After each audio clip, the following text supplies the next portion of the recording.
오늘은 우리가 송년주일이라고 합니다. 우리가 한 해를 마치고 마감하는 마지막 주일을 지키는 것이 송년주일입니다. 송년주일을 맞이해서 모든 가정과 삶에 하나님의 귀하는 종이 함께하길 원하고, 또 우리가 내년은 더 큰 주님의 귀한 역사가 있길 간절히 축원합니다. 우리가 한 해를 어떻게 마감할 것인가? 우리가 지난 한 해를 생각하면은 유수와 같이 빨리 지났다라고 이야기합니다. 그래서 시작한 지가 얼마 되지 않는데 벌써 마지막 주일이 되었다라는 생각이 드는 것이 사실입니다. 지난 한 해 우리가 돌이켜보면 베풀어 주신 은혜들이 분명히 많이 있는 것을 볼 수가 있습니다. 한 해 동안 우리를 하나님께서 축복하시고 은혜 가운데 인도하시고 함께 해주시고 지켜주셨음을 우리가 고백할 수 있는 것이 우리의 삶입니다. 우리의 삶의 인생에 연습이 없어요. 하루하루가 우리에게 마지막에 최후고 전부인 것입니다. 그래서 시간을 잘 매듭하는 것이 굉장히 중요한 것이죠. 인생에 우리가 시작하는 것도 굉장히 중요하지만 끝이 더 중요한 겁니다. 그래서 삶은 우리가 매듭이 굉장히 중요하다는 것입니다. 바로 만날 때가 중요한 것이죠. 그런데 중요한 것은 헤어질 때가 더 중요한 거죠. 그래서 헤어질 때 어떻게 헤어지느냐, 이것이 그 사람이 되어 많은 것을 간직하게 하고 그 사람의 끝자락을 볼 수가 있는 것입니다. 우리는 바로 태어날 때보다 더 중요한 것은 죽을 때가 더 중요하다고 합니다. 왜냐하면 우리의 자손과 자녀들에게 많은 것을 남겨주기 때문에 그렇다는 겁니다. 만날 때보다는 우리가 헤어질 때, 태어날 때보다는 죽을 때가 더 중요하다고 합니다. 그래서 일주보다 석주가 더 낙주가 더 아름답다라고 할 듯이 세상 일은 우리가 아름답게 끝을 맺는 것이 중요하다는 겁니다. 마라톤 선수가 처음에 선두를 달리고 잘 뛰었습니다. 그런데 정말 우승한 사람은 42.19km를 마지막 꼬린지점에서 바로 1등으로 들어오는 사람이, 포기하지 않는 사람이 1등할 수 있는 것입니다. 우리 인생의 경기를 마라톤이라고 생각한다면 우리가 마지막까지 잘 가는 것이 중요한 것입니다. 우리가 마지막에 어떤 모습이 있느냐라는 것을 돌이켜보는 것이 우리의 삶인 것입니다.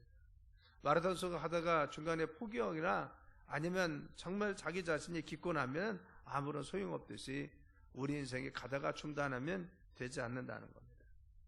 우리가 다사다난했던 2019년을 마감하면서 아름답게 매듭 짓기 위해서 우리가 점검해야 될 3가지를 오늘 함께 나누려고 합니다.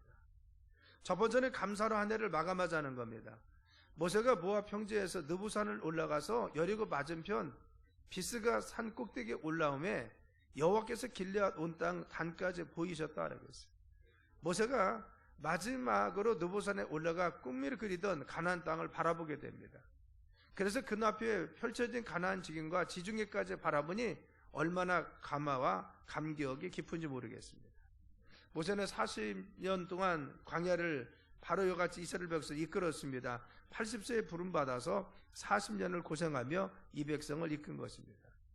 바로 이스라엘 백성들이 이 광야에 바로 40년 동안 모세의 인도함을 받아 지금 이끌림 받고 있는 것을 우리는 알 수가 있는 것입니다.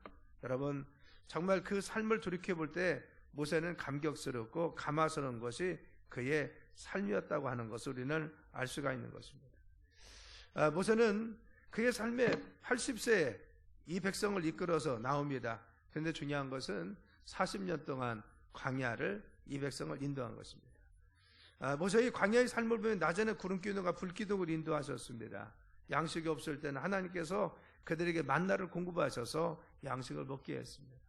또 고기가 먹고 싶다고 하니까 그들에게 메추라기 떼를 내리시는데 바로 1m 정도 내려서 정말 그 질이도록 먹게 해준 것이 하나님이십니다. 때로는 물이 없어서 그들이 어려움 당할 때는 하나님께서는 반석을 쳐서 물이 나오게 하셔서 그들을 목마름을 채워주었고, 쓴물을 만났을 때는 단물로 변화시켜 그들의 충족함을 채워주셨습니다. 하나님을 인도하셨죠. 특별히 그들이 기억나는 것은 바로와 같이 애굽에서입니다. 애굽에서 완고한 바로의 노예로서 고통과 고난의 430년을 살고 있는 그들에게 하나님 10가지 기적을 통해서 이스라엘 백성들을 구원해 주십니다. 마지막은 첫 새끼와 장자의 죽음을 통해서 모든 바로 유월절 어린 양의 피를 바르지 않는 백성들을, 애굽 백성은 정말 고골하고 슬픔을 당했는데, 하나님의 이스라엘 백성들은 어린 양의 피를 통해서 모든 재앙에 유로하여 다 하나님 은혜 가운데 감사할 수 있게 해주었습니다. 그래서 바로 이 완악한 마음을 꺾고 하나님은 그들을 그 땅에서 해방시켜 바로 그들의 삶을 인도하여 주시는 겁니다. 특별히 홍해의 사건은 너무 감격스러웠습니다. 바로 같이 앞에도 뒤에도 정말 도무지 빠져나올 수 있는 기회가 있어 그 어려움에 처해 있었을 때 하나님은 기적과 같이 동풍을 불어서 바로와 같이 바닷물을 갈라 그들을 건너게 하시고, 또한 애굽 백성들을 그곳에 숨을 시킴으로 말미암아 다시는 추격하지 못하러 만들어 주셨습니다. 모세는 지난 삶을 지금 돌이켜보는 겁니다. 내 인생이 이제는 마감이 되었고 하나님께서 이곳에서 나를 부르시는데, 여러분 느보사는 바로 가나안 땅이 앞에 훤히 보이는 것입니다. 요단강 바로 앞에 있는 것입니다. 근데 하나님은 네 수명은 여기서 끝인다는 것, 너의 사명은 여기서 마친다는 것. 지난 이 백성을 이끌어와서 해방시켜서 홍해를 가르고 광야 40년을 통과한 그에게 이제는 마지막 가나안 땅은 들어가지 못하게 하지만, 그러나 그곳에서 느보산에서 그 모세는 요단강 바로와 같이 건너편을 바라보면서 가나안 땅을 보면서 지난 날을 회상하면서 감사하는 겁니다. 모세가 모압 평지에서 느보산에 올라가 여리고 맞은편 비스가 산 꼭대기에 이르러 여호와께서 길러 온 땅을 단까지 보이셨다. 그것을 보면서 하나님께 감사하는 겁니다. 하나님, 우리의 삶을 같이 인도하시고 붙들어 주시고 감사합니다 하면서 그의 생애의 마지막을 보내는 것을 알 수가 있는 것입니다. 우리는 지금 어떻게 우리의 삶을 마감하려고 합니까? 모세는 하나님께 감사함으로 마감했습니다. 야곱은 하나님 앞에 예배함으로 자신의 삶을 마감했습니다. 우리가 바로 이 한 해를 마감하면서 우리의 생에 어떻게 우리가 마감할 것인가, 가장 중요한 우리의 태도는 무엇인가, 감사로 마감하는 것이 중요하다는 것. 모세가 자신의 삶 가운데 이제는 마감하면서 정말 하나님께 감사하며 감격하고 그의 삶의 아름다움을 드렸듯이 우리도 하나님 앞에 감사하고 감격하는 삶이 되어야 됩니다. 올 한 해를 마감하면서 우리가 하나님께 감사할 조건들이 무엇이 있습니까? 우리 가정에 무엇이 있습니까? 내 가정의 자녀들의 삶에 하나님 주신 특별한 은혜가 무엇입니까? 우리 자녀를 잘 인도했습니까? 자녀가 잘 합격했습니까? 자녀가 건강했습니까? 자녀가 무엇인가 칭찬받을 일이 있거나 아니면 하나님 돌보신 가운데 우리 자녀를 주님께서 자손들을 지켜주었습니다.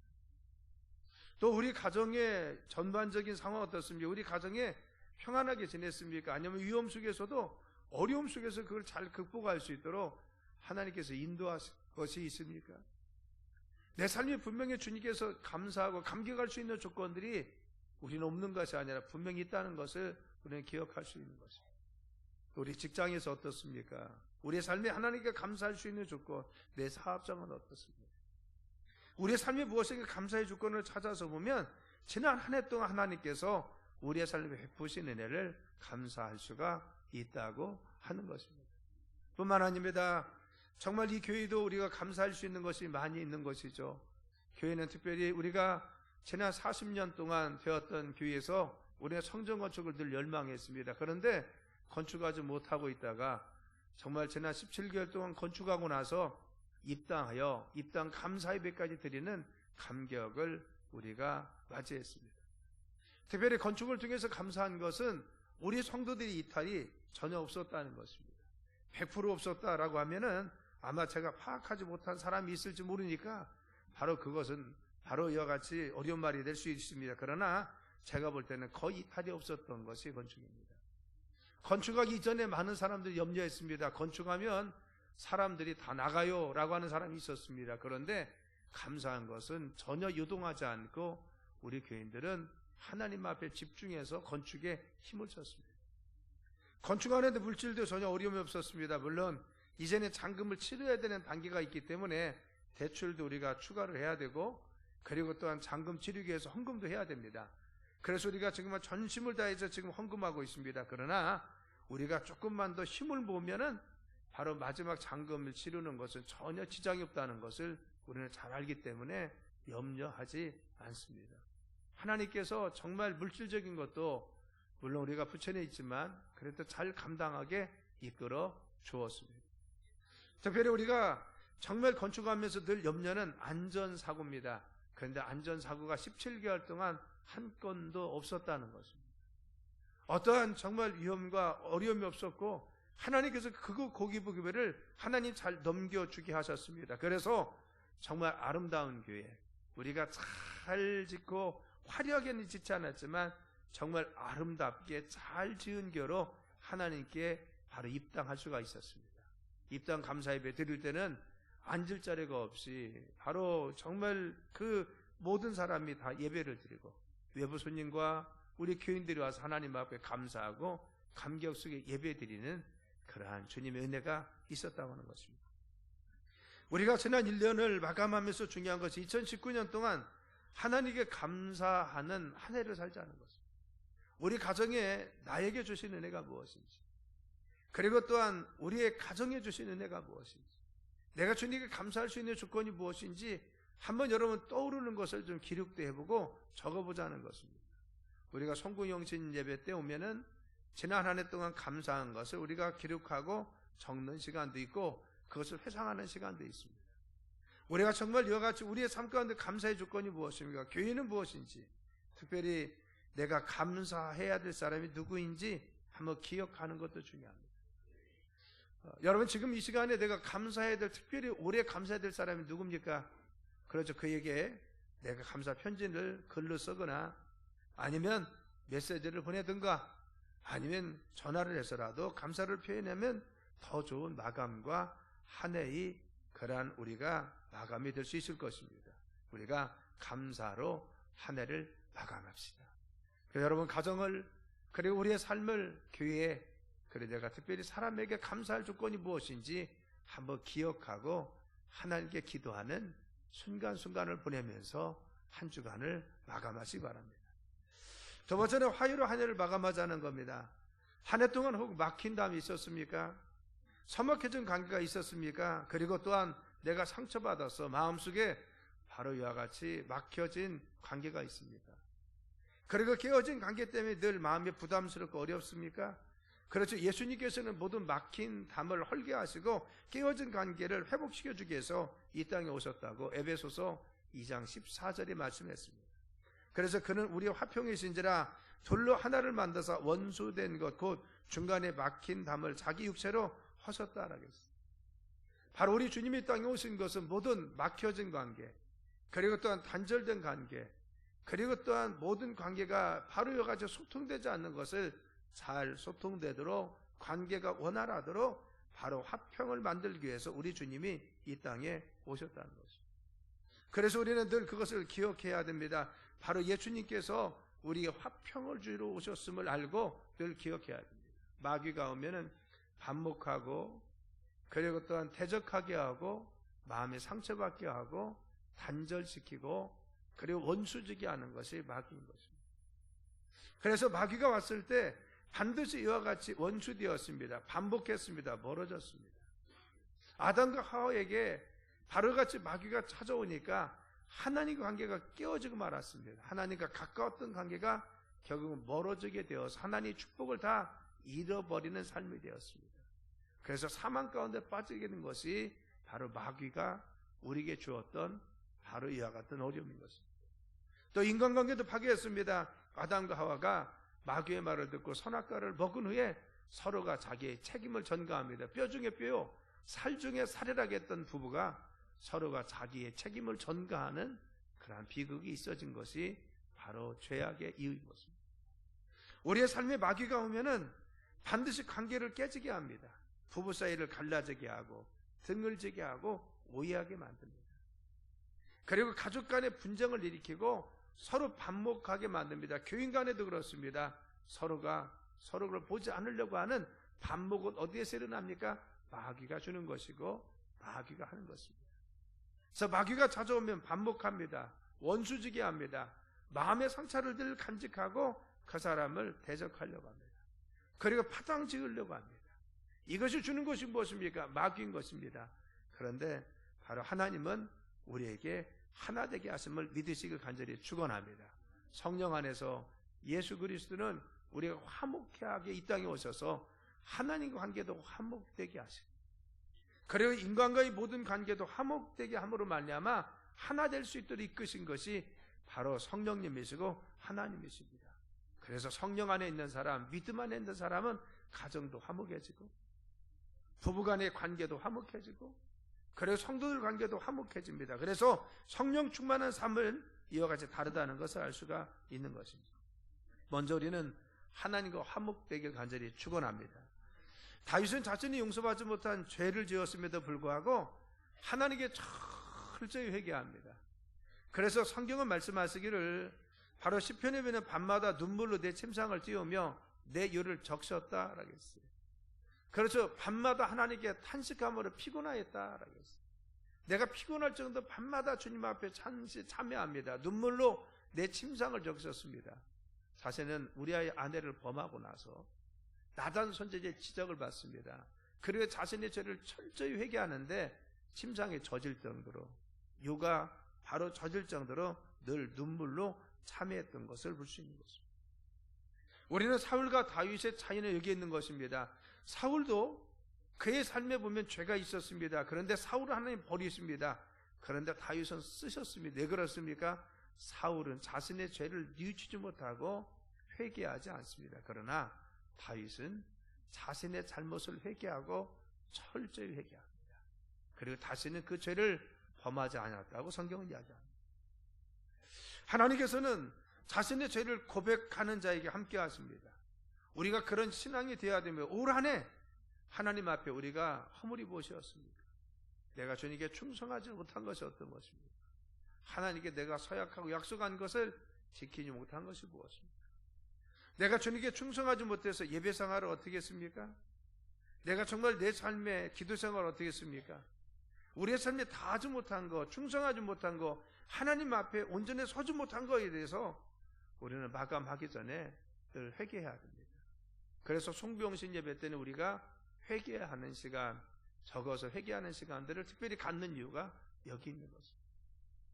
믿음의 사람들은 적어도 자신의 삶을 돌이켜볼 수가 있어야 됩니다. 그리고 그 죄를 하나님 앞에 고백하면 그는 미쁘시고 의로우사 우리의 모든 죄를 사하시고 용서하실 줄 믿습니다. 그래서 우리는 우리의 잘못과 죄를 주님 앞에 회개하는 시간들을 돌이켜보면서 가져보자 하는 것입니다. 또한 관계에 있어서도 회개할 것이 무엇입니까? 화해할 것이 무엇입니까?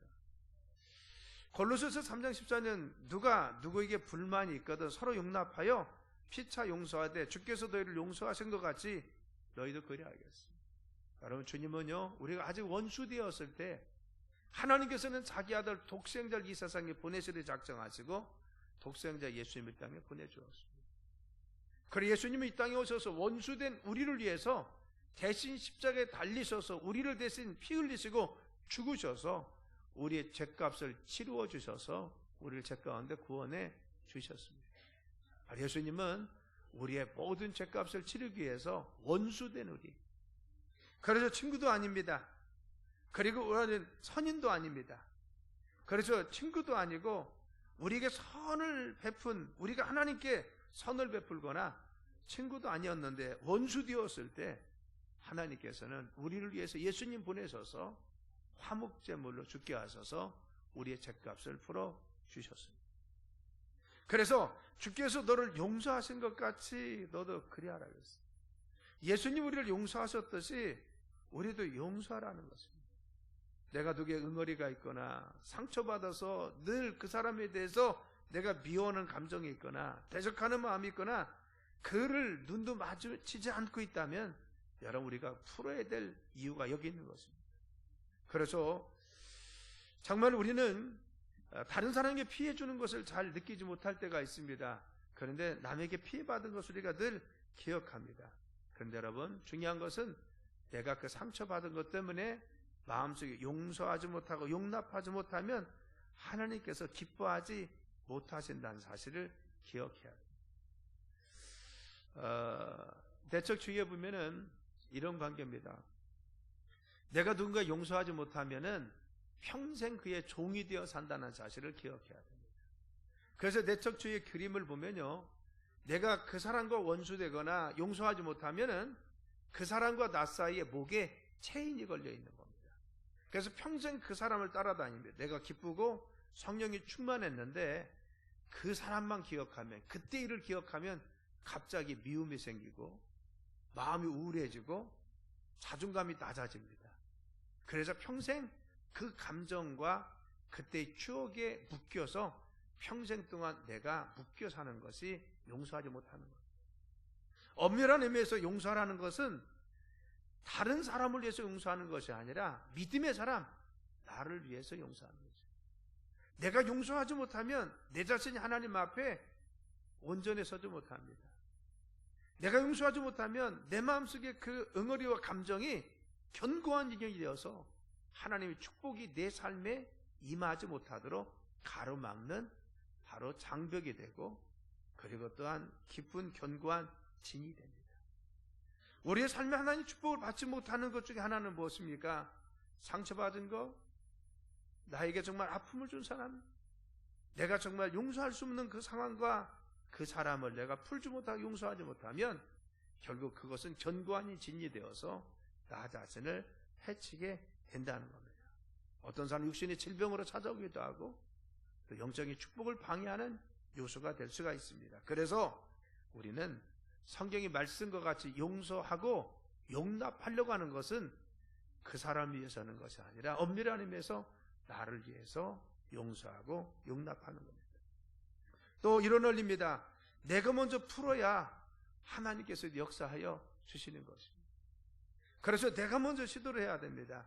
그래서 내가 용서할 수 있는 결단, 내가 용서를 결단하고 나서 하나님, 나에게 용서할 수 있는 마음을 허락해 주세요.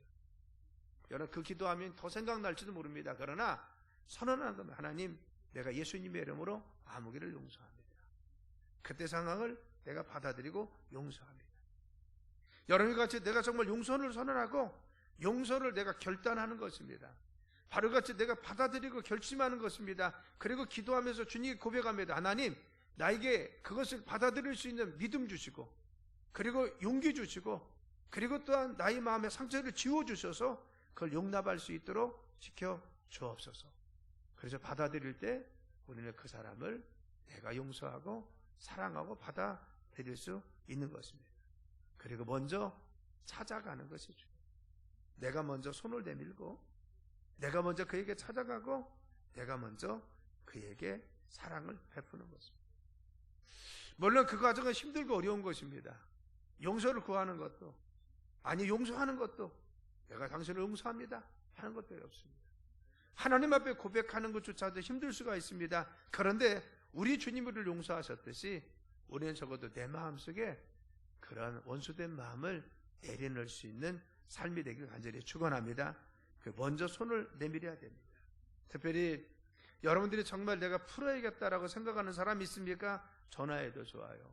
밥을 한 끼 먹어도 좋습니다. 안 되면 문자를 보내서 용서한다는 말 안 써도 그냥 문자만 한마디 안부만 적어도 보내죠.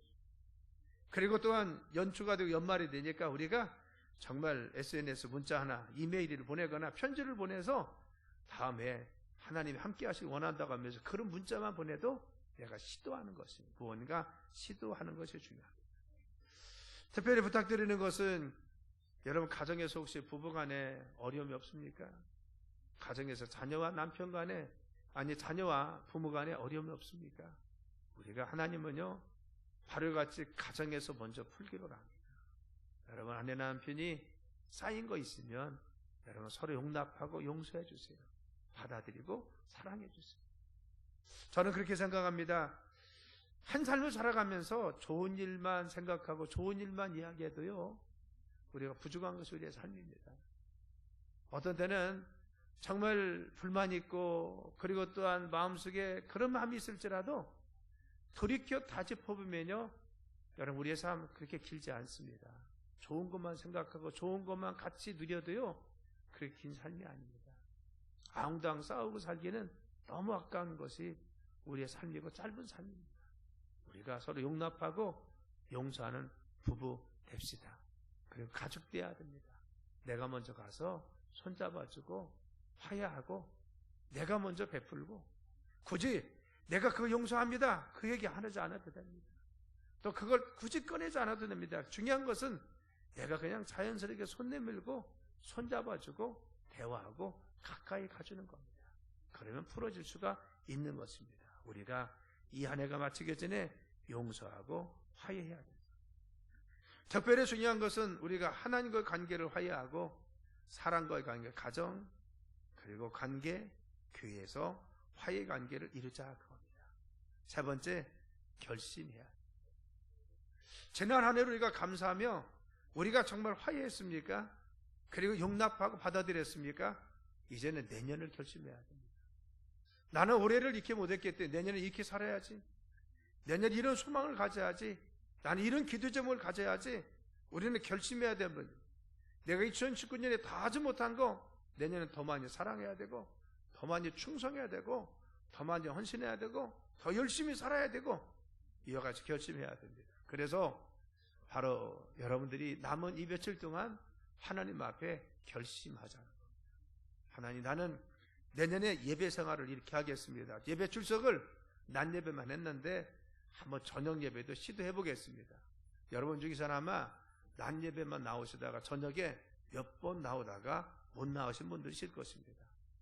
또 저녁 예배까지 나와서 새벽 예배 좀 해야지 조금 나오다 못 나온 분들이 있습니다. 그래서 사람들이 뭐라고요? 작심삼일이라고 합니다. 작정한 것이, 결심한 것 3일밖에 안 간다고 합니다. 그런데 여러분 3일이라도 가면 간 만큼 진보된 겁니다. 또 중요한 건 뭡니까? 결심도 자주 하면요, 그만큼 우리가 우리의 삶에 배워지고 주님께 나갈 수 있습니다. 실패하는 것이 중요한 것이 아니라 결단이 중요한 것입니다. 또 실패하면 또 결단하고 또 서는 것입니다. 우리 믿음의 사람들은 넘어졌다고 해서 쓰러진 것이 아니라 넘어져도 이렇게 세워주신 주님이 있습니다. 용서하시는 주님이 있습니다. 다시 일어서면 됩니다. 지난 한 해 동안 하나님께 충성하지 못하고 넘어졌을지라도 다시 일어나세요. 하나님은 이 아침에 우리에게 다시 일어나라고 말씀하십니다. 나는 너희 힘이 되고, 나는 너희들의 능력이 되고, 나는 너희들 함께 할 테니까 다시 일어나라고 내 안에 계신 우리 주님이 지금도 말씀하시고 우리를 끌어가십니다. 다시 도전해야 됩니다. 예배 생활도. 여러분 기도 여러분들이 나와서 하지 못했습니까? 그래, 내년에는 내가 정말 기도해야지 결심하세요. 적어도 성도는 하루에 1시간 정도는 해야 됩니다. 아침부터 저녁까지 밥 먹는 기도까지 해서 1시간을 좀 채워보려고 노력하자는 겁니다. 그래, 새벽 예배도 좀 해야지 내가 기도 훈련을 깊이 할 수 있고 기도할 수 있는 심야 기도에 나와서 8시에서 10시까지 예배 드리고 기도해 봐야지. 이런 결심을 하는 사람들은요, 기도 생활에 승리할 수가 있습니다. 좀 결단하고 결심하자는 거예요. 여러분, 지난 한 해 동안 내가 헌신하려고 했는데, 충성하려고 했는데 하지 못한 것도 있습니까? 나는 교회 와서 이런 거라도 해봐야지. 지금 제가 받고 있는 명단은 뭐냐면요, 본당하고 복도 청소를 토요일마다 한 번씩 청소하는데 자원자를 20명을 받고 있습니다. 5명씩 짝을 지어서 이 본당을 청소하는 겁니다. 2군데만 청소하면요, 나머지는 다 맡은 사람들이 있습니다. 본당에 10명이 하면은 우리가 2달에 한 번씩만, 2달에 한 달씩만 격달로 하면요, 그분들이 하면 됩니다. 여러분, 우리는 일한 대로 봉사한 대로 주님이 상급 주실 줄 믿습니다. 작정하는 겁니다. 하나님, 내가 그냥 그 6달만, 그래 6주, 우리가 6달 52 중에서 반절을 우리가 하는 겁니다. 그래서 우리가 그만큼 내가 채워서 26주 동안 토요일날 나와서 내가 청소하겠습니다. 그렇게 내가 결심하는 사람 20명을 부조합니다. 그래서 격달로 10명씩 돌아가서 한 파트는 복도 청소하고 한 파트는 본당을 청소하려고 합니다. 여러분, 우리가 하나님께 충성한 거 주님 보시는 것이죠. 그런데 여러분, 봉사생활, 내가 화장실을 맡은 사람도 있고, 그리고 또한 정말 그 교육센터를 맡은 사람, 다 맡은 사람이 따로 있습니다. 그렇지만 정말 주님 앞에 충성과 헌신하는 거, 여선교에서 하고 주방에서 하고 전도도 하고, 이 모든 거 무엇입니까? 봉사하고 헌신하는데 여러분, 그것도 결심하자는 거예요. 헌금 생활도 결심해야 됩니다. 내가 11조나 감사에 대해서 하나님께 결심하자. 신앙의 각오를 체크하는 것이 중요한 거죠. 그래서 여러분 정말 이 마지막 해를 보내면서 하나님 앞에 내년에는 나는 이와 같이 하겠습니다. 송구영신 예배 때 우리가 신앙 결심서를 체크할 때 내가 어떻게 할 것인가 적어도 생각을 좀 해보자는 겁니다. 그래서 올해보다는 내년이 더 진보하고, 올해보다는 내년이 더 성숙하고, 올해보다는 내년이 더 충성해서 하나님께 칭찬받을 수 있는 믿음이 되도록 우리가 결심해야 됩니다. 이제 말씀을 맺습니다. 우리는 이 한 해를 보내면서 세 가지 기억하고 마감합시다. 첫째는 감사합시다. 부부간에 감사할 것이 무엇입니까? 내 가정에 감사할 것이 무엇입니까? 내가 특별히 누구에게 감사할 수 있는 사람은 없었습니까? 그래서 하나님께 감사한 것은 어떤 겁니까? 우리의 삶이나 그러한 직장에, 그리고 또한 사업장에 대해 감사할 건 뭡니까? 내 자신 건강이나 아니면 내 자신에 대해서 하나님이 베푸신 은혜에 감사할 것은 무엇입니까? 감사의 조건들을 정해봅시다. 두 번째 기억할 것은 화해하며 삽시다. 하나님과 막힌 것이 있습니까? 여러분 풀면서 정말 이 며칠 동안 하나님 앞에 용서하고 하나님 회개합니다라고 고백하세요. 또한 관계 속에서 막혀있는 것이 있습니까? 교우관계, 부부관계, 그리고 가정에서의 관계, 직장과 사회에서 관계 속에서 내가 막힌 것에서 늘 짐이 됩니까? 아니면 이전에 받은 그 상처 때문에 내가 늘 마음속에 그의 종이 되어 사는 것이 없습니까? 하나님 앞에 먼저 고백하세요. 하나님, 내가 그를 용서합니다. 내 마음속에 용서할 수 있는 마음을 허락해 주세요. 하나님, 그를 용서합니다. 나의 마음속에 주님의 자비를 허락하시고 은혜 허락해 주세요. 하나님께서 우리 마음속에 그런 마음을 주시고 우리가 그 자유할 수 있도록 이끌 줄 믿습니다. 화해하며 마감합시다. 세 번째는 결단하십니다. 주님, 내년에 내가 더 충성하겠습니다. 더 하나님 앞에 상급받는 삶이 되겠습니다. 주님께 칭찬받는 삶이 되겠습니다. 결단하면서 한 해를 마감하길 예수님의 이름으로 축원합니다. 기도합니다. 하나님, 감사합니다. 지난 한 해 동안